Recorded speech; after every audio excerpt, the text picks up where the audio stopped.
Hello, my dear student. I am Suraj Kumar Mishra. Welcome to मां Sharda coaching institute. आज हम लोग class 11 का समुच्चय पढ़ना स्टार्ट करेंगे।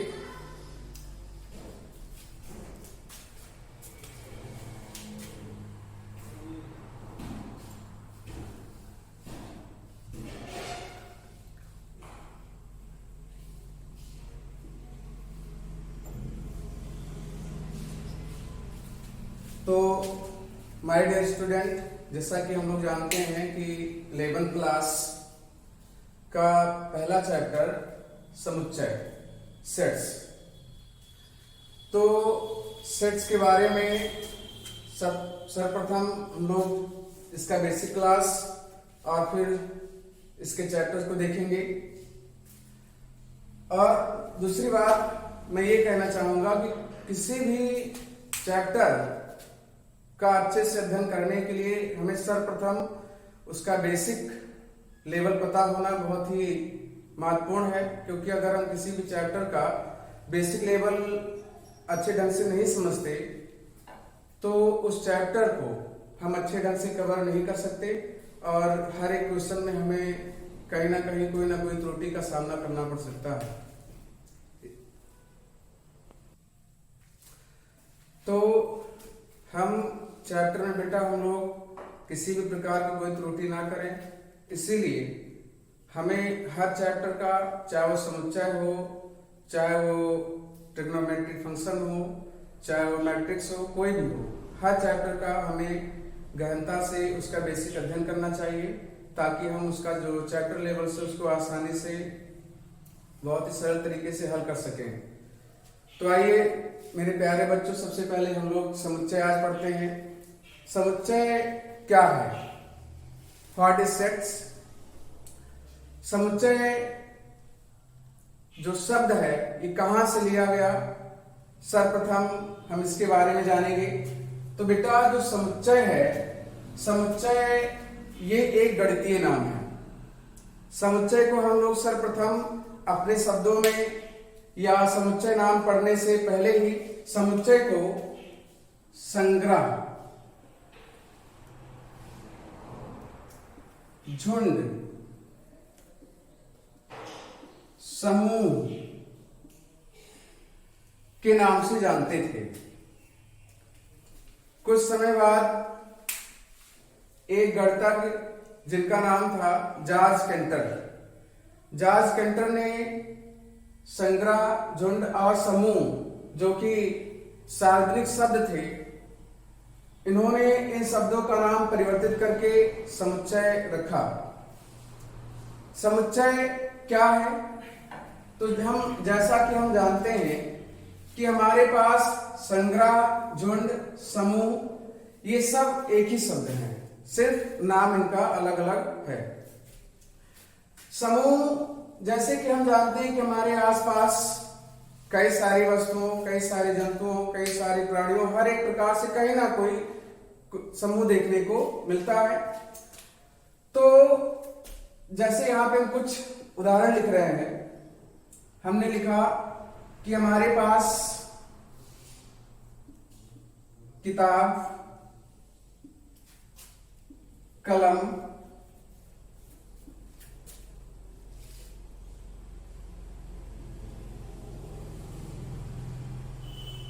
पेंसिल,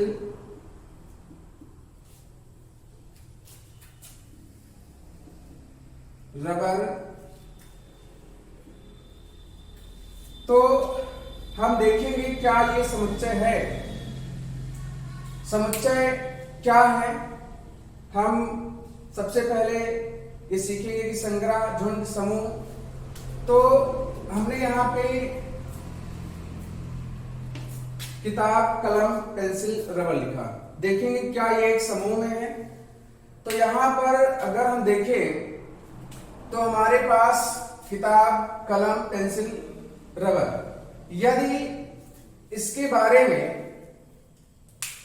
कुछ बच्चे अपने मतों को व्यक्त करते हैं और बारी बारी से कुछ बच्चे इसको इस नाम से पुकारते हैं। नंबर 1, पहला बच्चा ये कहता है कि किताब, कलम, पेंसिल, रबर ये सब ये सब पाठन सामग्री का समूह है, दूसरा बच्चा कहता है कि ये सब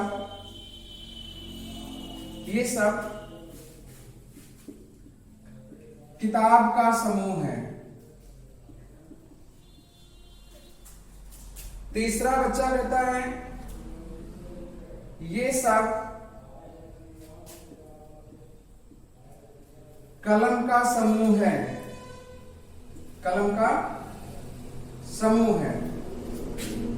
चौथा बच्चा कहता है ये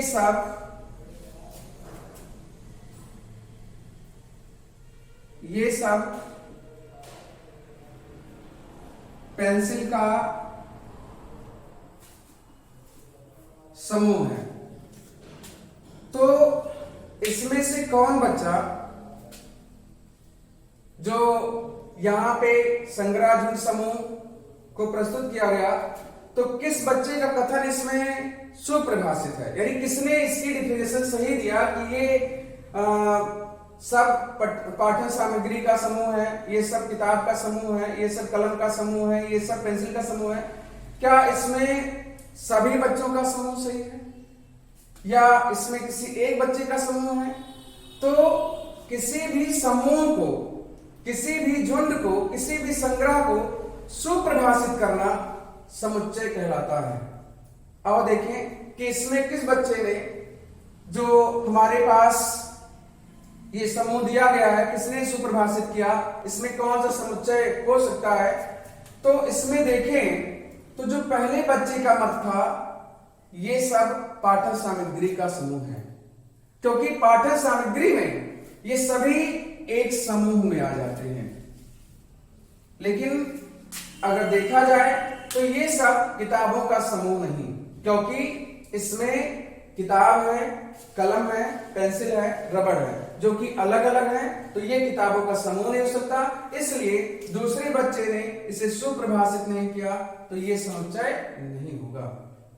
तीसरी बात, ये सब कलम का समूह है, तो इसमें तो सभी कलम है नहीं, क्योंकि इसमें किताब है, कलम है, पेंसिल है, रबड़ है, तो भाई इसमें सभी कलम का समूह तो हो नहीं सकता, क्योंकि सभी वस्तुएं अलग अलग है, तो इसका भी कथन गलत है, ये भी समुच्चय नहीं हो सकता।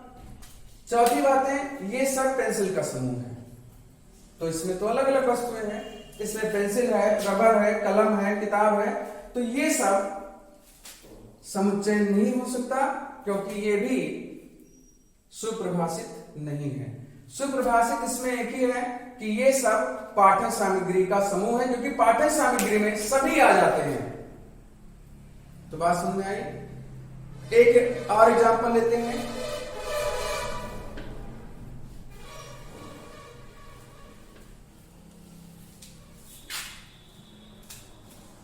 हमारे पास कुछ जानवरों का झुंड है बेटा, जैसे पहला हमारे पास गाय, दूसरा बकरी, तीसरा कुत्ता, चौथा हिरन, पांचवा हाथी। अब कुछ बच्चों ने इसके बारे में अपनी अलग अलग मतों को व्यक्त किया और किस प्रकार उन्होंने इसके ग्रुप को, इसके समूह को सुप्रभाषित किया। तो आओ देखते हैं। नंबर 1, पहले बच्चे ने कहा, पहले बच्चे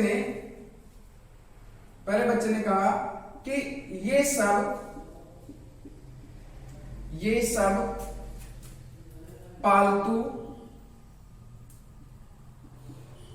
पालतू जानवरों का समूह है। दूसरे बच्चे ने क्या कहा? दूसरे ने कहा ये सब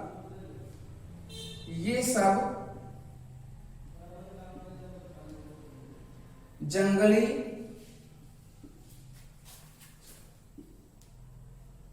जानवरों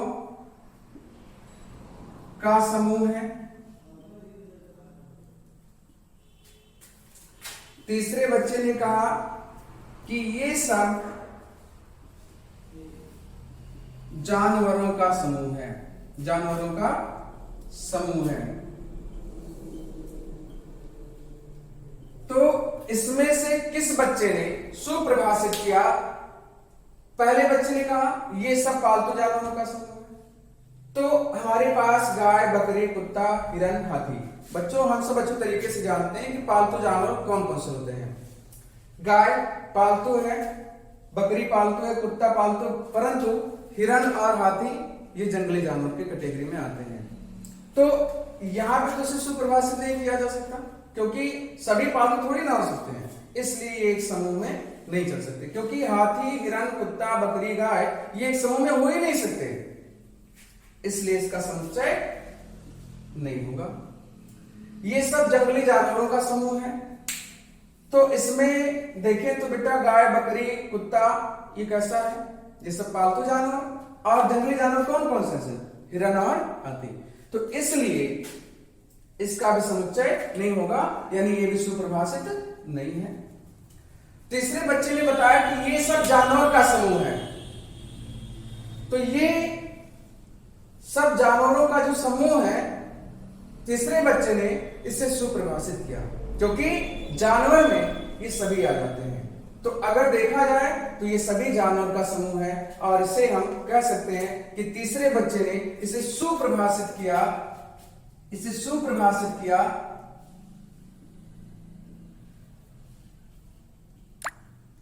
इसलिए यह समुच्चय होगा, इसका समुच्चय निकाल पाना संभव होगा। तो मेरे प्यारे बच्चों, अब आप लोग समझ गए होंगे कि समुच्चय की परिभाषा क्या है, व्हाट सेट्स क्या है। तो लिखेंगे समुच्चय की परिभाषा।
तो ये हमारी समुच्चय की परिभाषा है।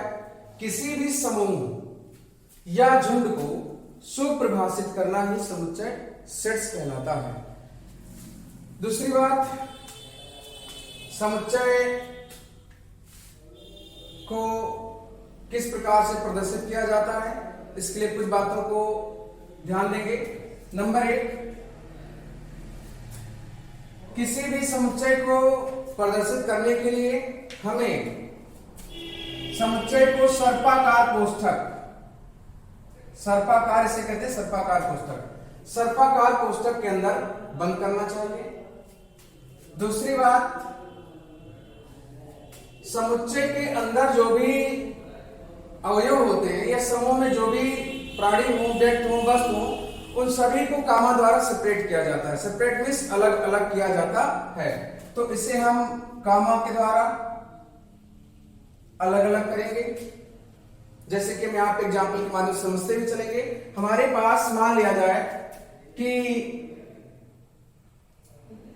2, 4, 6, 8 और 10 सम संख्याओं का समूह है। 2 से लेकर के 10 तक सम संख्याओं का समूह है। अब यहां पे आप देख सकते हैं कि इन संख्याओं को 2 से 10 तक के सम संख्याओं को एक सर्पाकार कोष्ठक में बंद किया गया। पहला काम आपको ये करना है। दूसरी बात, किसी भी अवयव को आप कामा द्वारा सेपरेट करेंगे, कामाज के द्वारा, ये आप देख सकते हैं कामाज के द्वारा सेपरेट करेंगे, सेपरेट मींस अलग अलग करना। और जो भी सर्पाकार कोष्ठक के अंदर होते हैं, जो भी समूह में आते हैं, जो भी ग्रुप में आते हैं, वो सभी क्या कहलाते हैं? ये सभी कहलाते हैं अवयव कहलाते हैं, एलिमेंट कहलाते हैं। तो तीसरी बात ये कहलाते हैं अवयव। अवयव इसे इंग्लिश में एलिमेंट कहा जाता है, एलिमेंट्स, या इसे मेंबर्स भी कहते हैं। इसमें चौथी बात कि जो भी हमारे पास यहां पे एलिमेंट होंगे, जो भी सर्पाकार कोष्ठक के अंदर अवयव होंगे, इनको अंग्रेजी के स्मॉल लेटर द्वारा प्रदर्शित किया जाता है। A, B, C, D, dash dash dash, इनको प्रदर्शित किया जाता है। पांचवी बात कि जो भी हमारा समुच्चय होता है, समुच्चय को अंग्रेजी के बड़े अक्षरों से यानी कैपिटल लेटर से प्रदर्शित किया जाता है, जैसा कि A to Z, यानी इसमें से आप कुछ भी अल्फाबेट ले सकते हैं, कोई भी, यानी इसे हम कैपिटल अक्षरों द्वारा प्रदर्शित करते हैं, डिनोट करते हैं। इसका कोई एक ही, ऐसा नहीं कि सभी प्रतीक होंगे, इसमें से A to Z के बीच में कोई भी हम कैपिटल लेटर लेकर के समुच्चय को प्रदर्शित कर सकते हैं। अगर आप चाहे तो यहाँ पे A लिख सकते हैं, चाहे तो आप यहाँ पे B लिख सकते हैं, चाहे तो आप यहाँ पे C लिख सकते हैं, चाहे तो आप यहाँ पे D लिख सकते हैं। तो इस प्रकार हम समुच्चय को कैसे परिभाषित करते हैं? समुच्चय में किन किन बातों का ध्यान रखना चाहिए? समुच्चय में 5 बातों का ध्यान रखना चाहिए। नंबर 1 कि जो भी हमारे पास एलिमेंट होंगे, जो भी सदस्य, ये इसको सदस्य भी कहा जाता है, जो भी सदस्य समुच्चय में सम्मिलित होंगे, जिसको प्रभाषित किया जा सके, सुप्रभाषित किया जा सके, उसे आप सर्वप्रथम सर्पाकार कोष्ठक में रखेंगे। दूसरी बात, आप जो भी सदस्य होंगे उनको अलग अलग करने के लिए कामास का प्रयोग करेंगे। तीसरी बात, आपका जो इसमें सदस्य है उसको मैथमेटिकल लैंग्वेज में अवयव या एलिमेंट्स और मेंबर्स कहा जाता है। चौथी बात, ये भी जो एलिमेंट्स होते हैं, जो इसके बीच में सदस्य होते हैं, जो मेंबर्स होते हैं, इन सभी को अल्फाबेट के स्मॉल लेटर्स से प्रदर्शित किया जाता है। और जो भी समुच्चय होता है इसे अंग्रेजी के बड़े अक्षरों से प्रदर्शित किया जाता है। अब आगे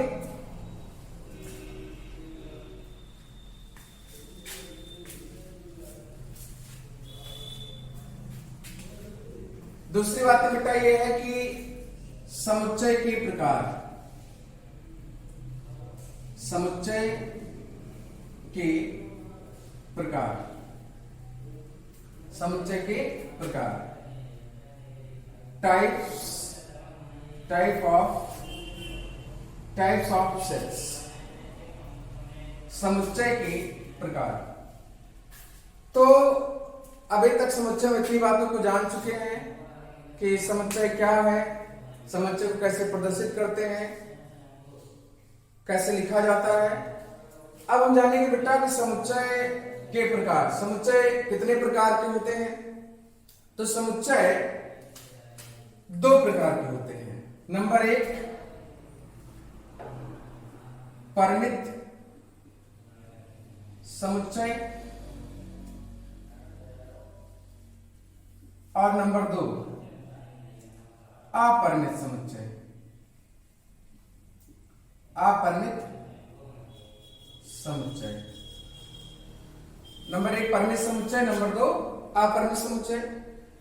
तो इसको हम ऐसा लिख देते हैं कि जो हमारे पास समुच्चय है, यानी जो समुच्चय है सेट्स, जो समुच्चय है सेट्स, इसको हम इस प्रकार लिख देते हैं कि समुच्चय हमारा फर्स्ट है परिमित समुच्चय। परिमित समुच्चय, और नंबर 2 अपरिमित समुच्चय। अपरिमित समुच्चय। परिमित समुच्चय को इंग्लिश में फाइनाइट सेट्स और अपरिमित समुच्चय को इंग्लिश में नॉन फाइनाइट सेट कहा जाता है।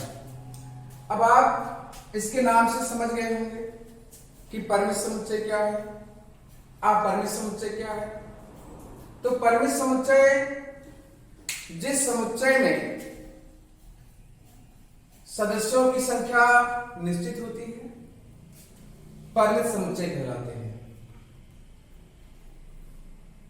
अपरिमित समुच्चय किसे कहते हैं? जिसमें सदस्यों की संख्या या अवयवों की संख्या निश्चित नहीं होती, अनंत होती है, जिसकी कोई सीमा नहीं होती, अपरिमित समुच्चय कहलाते हैं। तो इसे हम एग्जाम्पल के माध्यम से समझेंगे कि परिमित समुच्चय क्या है। जैसे हमने एक क्वेश्चन लिखा कि हमारे पास एक क्वेश्चन है कि 2 से अधिक और 13 से कम सम संख्याओं का समूह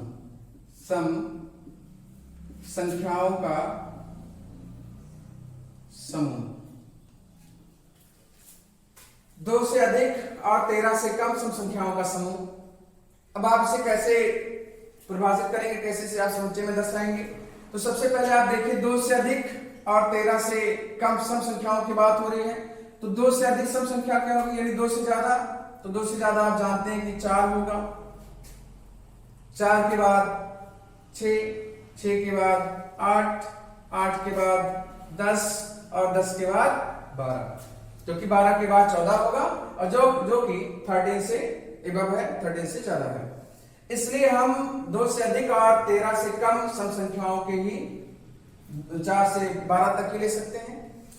हमने क्या बताया था कि जो भी हमारे सदस्य होंगे, जो भी हमारे एलिमेंट होंगे, उन्हें इन्वर्टेड कॉमास के द्वारा जो है अलग किया जाएगा, सेपरेट किया जाएगा।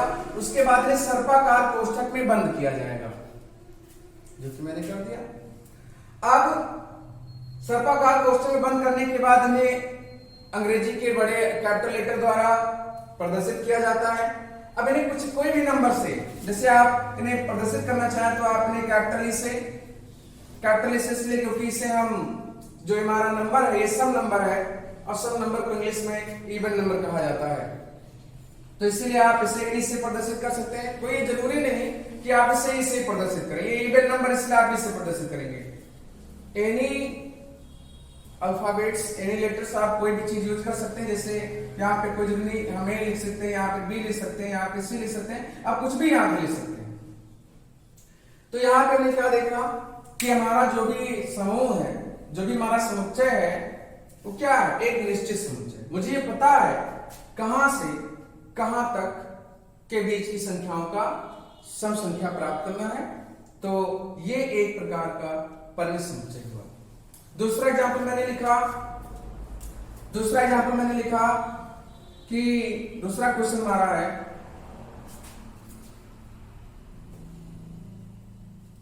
सभी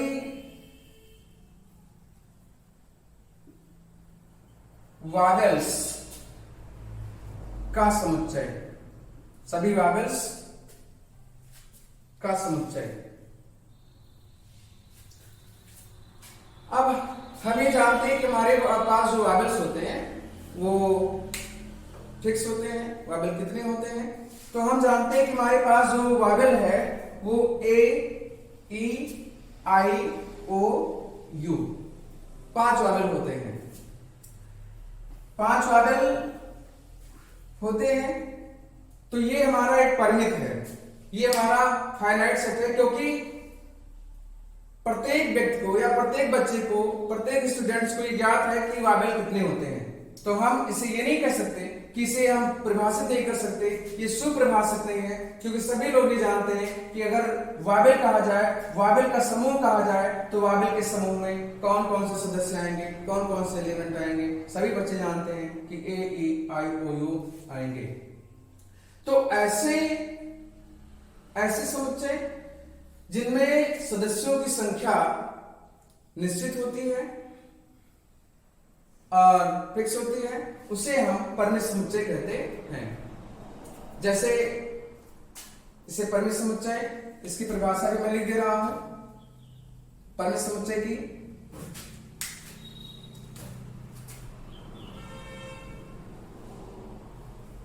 परिमित समुच्चय जिस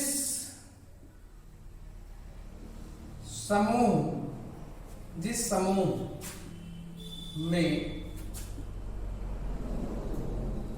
सदस्यों या अवयवों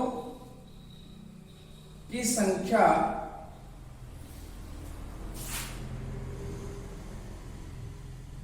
निश्चित होती है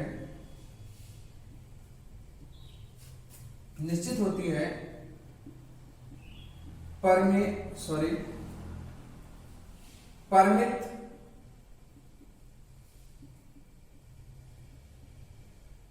समुच्चय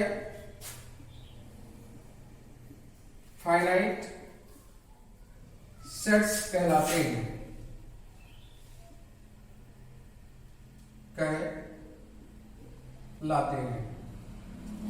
जैसे कि आप ये इसका उदाहरण देख चुके हैं, समझ चुके हैं, तो इससे आप नोट कर लीजिए।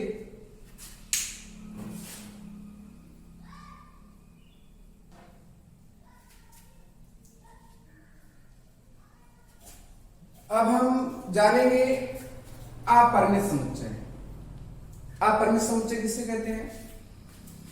तो अपरिमित समुच्चय में इसकी परिभाषा होगी। अपरिमित समुच्चय, पहले इसकी परिभाषा समझ लेते हैं। अपरिमित समुच्चय की नॉन फाइनाइट सेट्स।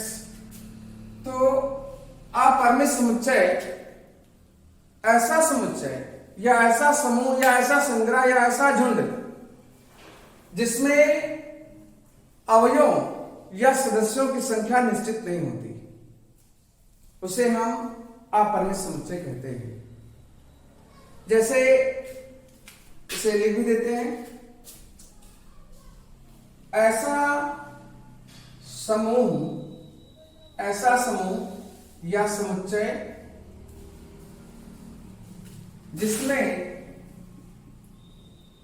जिसमें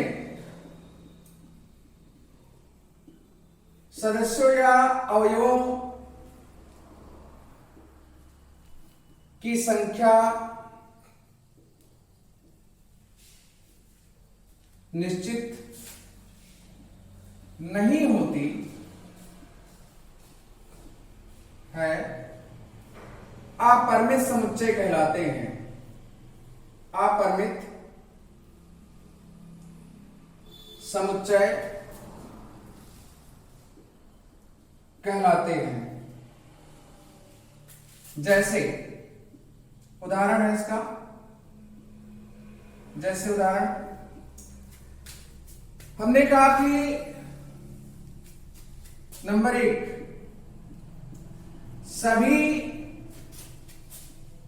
सभी प्राकृतिक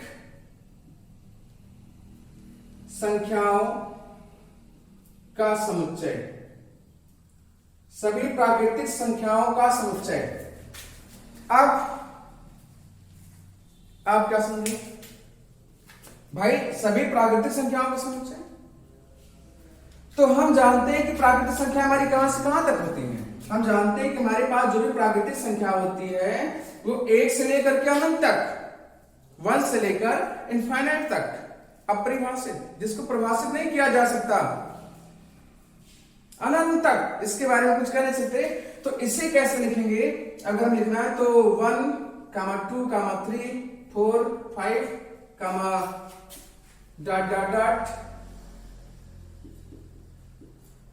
और फिर सर्वकार कोष्ठक के अंदर बंद कर देंगे और इसे इंग्लिश से किसी भी कैपिटल लेटर्स से डिनोट कर देंगे।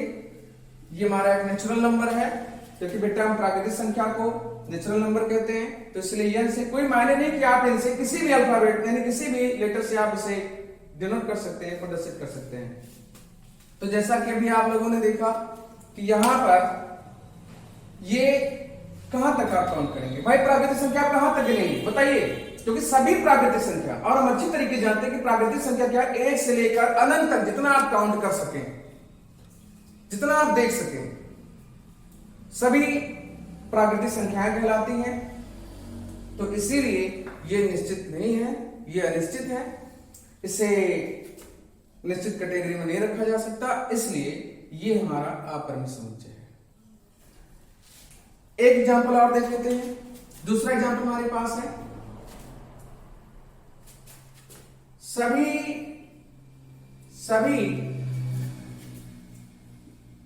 सम संख्याओं का समुच्चय, सभी सम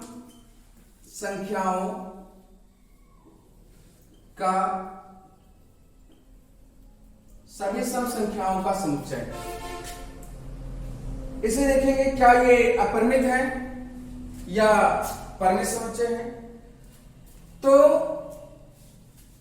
लिखेंगे इसे सबसे पहले सभी सम संख्याएं। तो हम जानते हैं सम संख्याएं कौन संख्याएं, सम संख्या किसे कहते हैं, वही संख्याएं जो 2 से भाग देने पर पूर्णतः विभाजित हो जाती हैं, यानी पूरी तरीके से कट जाती हैं, सम संख्याएं कहलाती हैं। सम संख्याएं कौन कौन सी हैं, तो हम जानते हैं सभी सम संख्याओं की बात चल रही है यहां पर।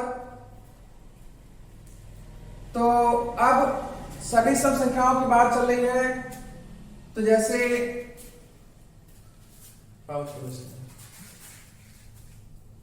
अभी प्ले मत करना क्योंकि क्वेश्चन। तो बेटा सभी सम संख्याओं का समुच्चय।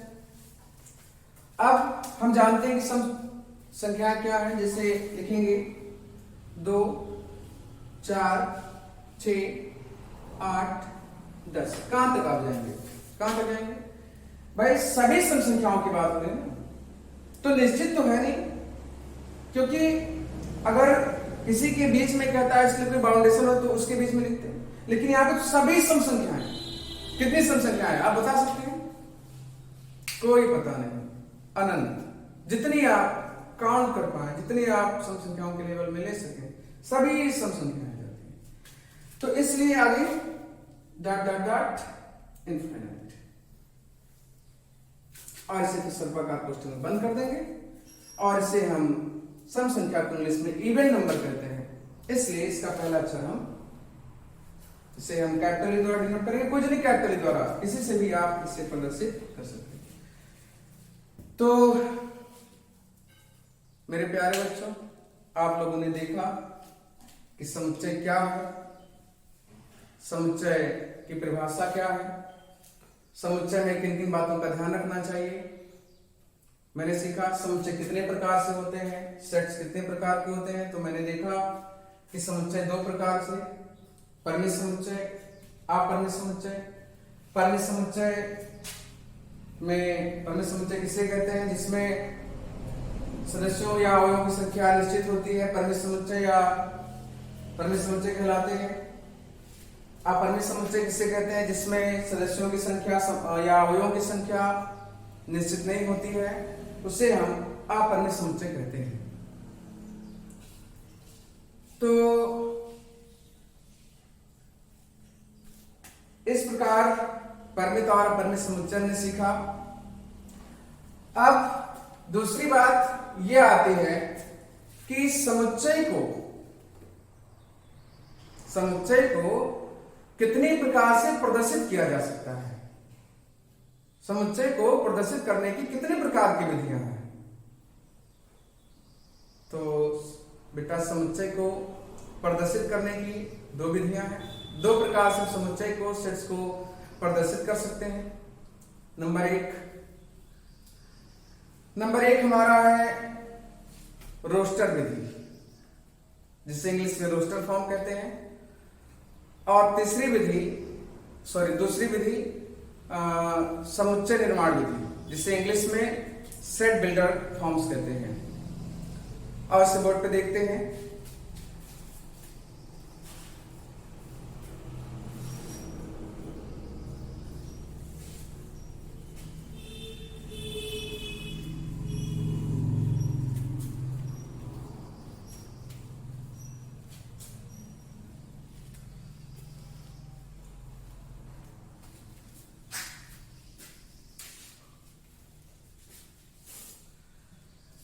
समुच्चय को दो प्रकार से प्रदर्शित किया जा सकता है, दो प्रकार से उसे निरूपित किया जा सकता है, दो प्रकार से उसे दर्शाया जा सकता है। नंबर एक है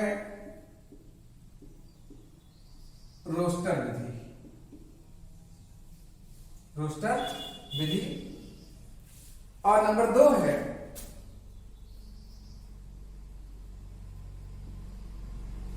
समुच्चय निर्माण रूप, या इसे प्रकटीकरण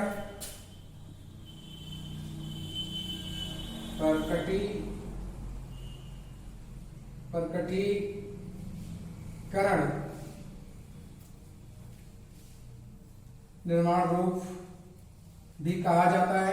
प्रकटीकरण निर्माण, इसे इंग्लिश में रोस्टर फॉर्म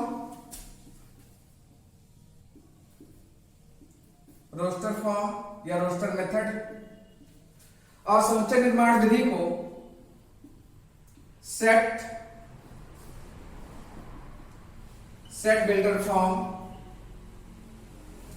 या सेट बिल्डर मेथड कहा जाता है। तो इस प्रकार से समुच्चय सेट को दो प्रकार से प्रदर्शित करते हैं। तो आज की बेटा बेसिक क्लास यहीं तक थी, जो भाग 1 बनाया गया।